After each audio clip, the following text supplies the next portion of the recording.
بلوچستان کو قدرت نے بے شمار نعمتوں سے نوازا ہے، جن میں زمین کے اندر موجود قیمتی معدنیات سے لے کر زرخیز زمینیں، خوبصورت وادیاں اور مختلف اقسام کے لذیذ و اعلیٰ معیار کے پھل شامل ہیں۔ انہی قدرتی عطاؤں میں پھل کی پیداوار ایک نمایاں حیثیت رکھتی ہے، جبکہ بلوچستان کے شہر سوراب پاکستان بھر میں اپنے ذائقہ دار اور قدرتی طور پر تیار شدہ پھلوں کے لیے مشہور ہے۔ یہاں کے پھل مثلاً سیب، انگور، انار، خوبانی اور آڑو نہ صرف ملک کے دیگر حصوں میں پسند کیے جاتے ہیں بلکہ ان کی بین الاقوامی سطح پر بھی مانگ بڑھتی جا رہی ہے۔ ان پھلوں کی خاص بات یہ ہے کہ قدرتی ذائقہ، رس، خوشبو اور غذائیت سے بھرپور ہونا ہے، جو انہیں ملک بھر میں منفرد بناتا ہے، اور ان کی مارکیٹ ویلیو بھی اس وجہ سے بہت زیادہ ہے۔ یہ اعلیٰ معیار کے پھل سوراب کے محنتی زمینداروں کی شب و روز کی کاوشوں کا نتیجہ ہے۔ یہ کسان اپنی زمینوں میں سالہ سال کی محنت، تجربہ، پانی کی کمی کے باوجود سب کام لیتے ہوئے ایسے پھل تیار کرتے ہیں جو نہ صرف ان کی روزی کا ذریعہ بنتے ہیں بلکہ صوبہ اور ملک کی معیشت میں اہم کردار ادا کرتے ہیں۔ تو انتنا چیرینا مطلب اسٹارٹ مطلب دا سینڈ تاخیر تھا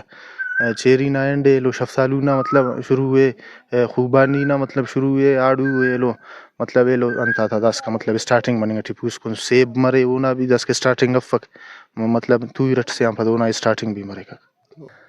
ننا ارا کے علاقہ نا مرے فروٹ مرے گا کھیلو میں وجہ تک مر رہا مطلب دا باز ٹیسٹی مر رہا دا مطلب ٹرانسپورٹ مر رہا پیشنا ملک تھا بھی کھا رہا اکثر ننا ارا کے انتنا علاقہ نارا میں وجہ مرے فروٹ ساک مر رہا دا باز ٹیسٹی مر رہا صحیح ہے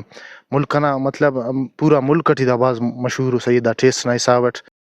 جب یہ پھل پک کر تیار ہو جاتے ہیں تو بلوچستان میں موجود مختلف کولڈ اسٹوریج اور پیکنگ یونٹس کے ذریعے ان کی صفائی، درجہ بندی اور پیکنگ کا عمل انجام دیا جاتا ہے۔ اس کے بعد انہیں بلوچستان سے دیگر صوبوں تک اور پھر ملک بھر کے مختلف شہروں میں سپلائی کیا جاتا ہے۔ اس سارے عمل میں درجنوں افراد کا روزگار وابستہ ہوتا ہے اور یہ ایک مکمل سپلائی چین وجود میں آتی ہے جو بلوچستان کی معیشت کو سہارا دیتی ہے۔ یوں بلوچستان نہ صرف قدرتی خوبصورتی اور وسائل کا مرکز ہے بلکہ پاکستان کو بہترین زرعی اجناس بالخصوص اعلیٰ معیار کے پھل فراہم کرنے والا ایک واحد صوبہ ہے۔ کیمرہ مین محمد نعیم ریکی کے ساتھ سراج ریکی، وش نیوز، ضلع سوراب، بلوچستان۔